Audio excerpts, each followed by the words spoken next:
wonderful things to drink and eat. No way. Does anybody here drink or eat? No. You don't drink water? Do you drink water?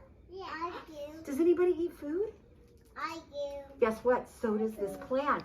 But this plant... I do too. Yeah, but guess I what? eat mac and cheese. Oh, I love mac and cheese. But guess what? Can a plant eat mac and cheese? I may eat mac Can this and plant cheese. eat mac and cheese? Yeah. Oh, it doesn't have a mouth like us. Do you know what it does? It uses its roots to suck up all the water and food out of the ground. Pretend you're a plant. Let's pretend. Put your hands down on the ground.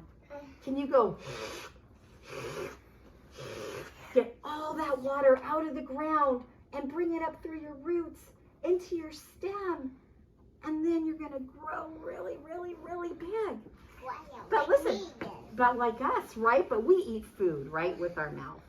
Yeah, like mac and cheese and salad and all kinds of yummy things.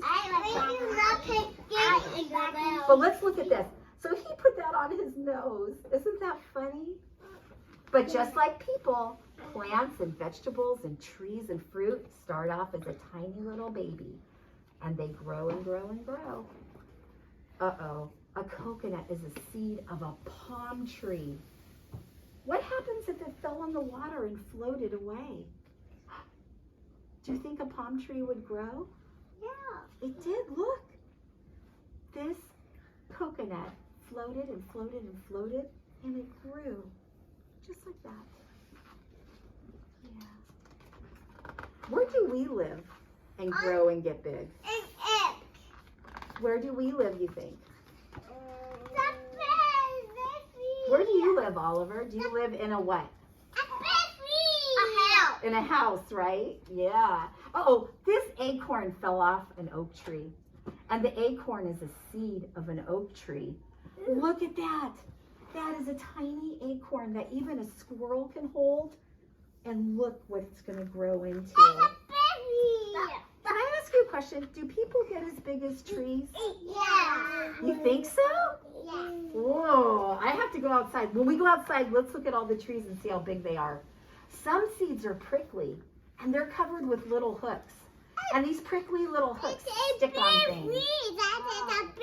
And look, they can even stick on your clothes. And you can walk around and give the seeds a ride on your clothes. And then seeds can even stick to tires of cars. And they could go a really long way. And seeds are carried by wind and by water and by animals. And they're even carried by you. There's that boy who picked up the maple seed and put it on his nose. Aren't you glad that seeds get around? We wouldn't have all these plants.